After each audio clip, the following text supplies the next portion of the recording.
রাসূল সাল্লাল্লাহু আলাইহি ওয়াসাল্লাম যখন মক্কাতে দাওয়াত দিচ্ছিলেন,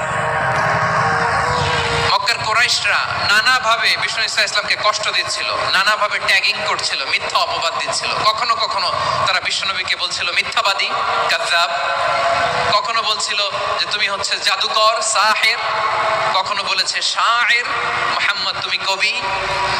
কখনো বলেছে কাহেন, মুহাম্মদ তুমি গণক। এবং কখনো বলেছে মুহাম্মদ তুমি হচ্ছে মাজনুন, মানে পাগল। আওয়াজ করে সবাই পড়ুন নাউযু বিল্লাহি মিন যালিক। তাহলে বিশ্বনবীকে মৌলিকভাবে এই পাঁচটি অপবাদ দিয়েছে। আমার কলেজের টুকরা সিলেটের ভাইরা, বিশ্বনবীর ব্যাপারে মিথ্যা অপবাদ মৌলিকভাবে দিয়েছে কয়টি? পাঁচটি। বলেছে তুমি মিথ্যাবাদী, বলেছে তুমি গণক, তুমি কবি, তুমি পাগল, তুমি জাদুকর। বিশ্বনবীকে যে এই পাঁচটি অপবাদ দেয়া হলো, আল্লাহ তাআলা এটা সহ্য করেননি। এই পাঁচটি অপবাদের বিপরীতে আল্লাহ তাআলা বিশ্বনবীর পাঁচটি চমৎকার বৈশিষ্ট্য উল্লেখ করে সূরাতুল আহজাবের 2টি আয়াত নাজিল করেছেন। আওয়াজ করে পড়েন আল্লাহু আকবার।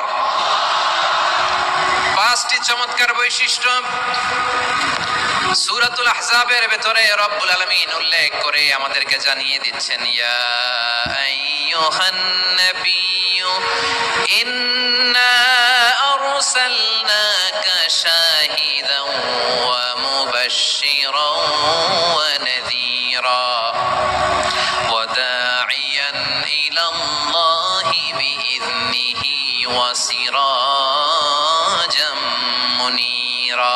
পড়েন আল্লাহু আকবার। রব্বুল আলামিন ডেকে বলেন, ও নবী, নিশ্চয় আমি আপনাকে সাক্ষ্যদাতা রূপে প্রেরণ করেছি, সুসংবাদদাতা রূপে প্রেরণ করেছি, সতর্ককারী রূপে প্রেরণ করেছি, আল্লাহর দিকে আহ্বানকারী রূপে প্রেরণ করেছি, আর আলো দানকারী চেরাগ রূপে, প্রদীপ রূপে প্রেরণ করেছি। পড়েন সুবহানাল্লাহ। পাঁচটা বৈশিষ্ট্য। এক নম্বরে আল্লাহ তাআলা বলেন, হে নবী, নিশ্চয় আমি আপনাকে সাক্ষ্যদাতা হিসেবে প্রেরণ করেছি। সাক্ষ্যদাতা, বিষ্ণু ইসা ইসলাম সাক্ষ্য দিবেন, এজন্য শাহিদ। শাহিদ মানে সাক্ষ্যদাতা। আওয়াজ করে বলুন শাহিদ মানে কি? তিনি সাক্ষ্য দিবেন। মুবাশশির, 2 নম্বর বৈশিষ্ট্য হচ্ছে তিনি মুবাশশির। মুবাশশিরুম বিরাহমাতিল্লাহি ওয়া বিল জান্নাহ। তিনি আল্লাহর রহমতের সুসংবাদ দেন, তিনি আল্লাহর জান্নাতের সুসংবাদ দেন। সুবহানাল্লাহ পড়েন। 3 নম্বর বৈশিষ্ট্য হচ্ছে নাযীর, তিনি সতর্ককারী, ওয়ার্নার। তিনি সাবধান করতে এসেছেন, রিমাইন্ডার দিতে এসেছেন যে আল্লাহর পথে যদি না চলো, শিরকি কাজ যদি না থামাও, তাহলে এমন আযাব আসবে আল্লাহর পাকড়াও থেকে তুমি বাঁচতে পারবে না। তিনি নাযীর। বিষ্ণু ইসা ইসলামের 4 নম্বর বৈশিষ্ট্য হচ্ছে দাঈয়ান ইলাল্লাহ, তিনি আল্লাহর দিকে আহ্বানকারী। এই যে আমরা আমাদেরকে পরিচয় দেই যে আমরা দাঈ, বলি না? বলি যে উনি হচ্ছেন একজন দাঈ ইলাল্লাহ। বহু বচনে আমরা বলি আদ-দুআত ইলাল্লাহ। এটা কোরআনের এই আয়াত থেকে এসেছে। সুবহানাল্লাহ পড়েন। ওয়া দাঈয়ান ইলাল্লাহি বিইذনিহি, আল্লাহর আদেশে বিষ্ণু ইসা ইসলাম আল্লাহর দিকে মানুষকে ডাকেন।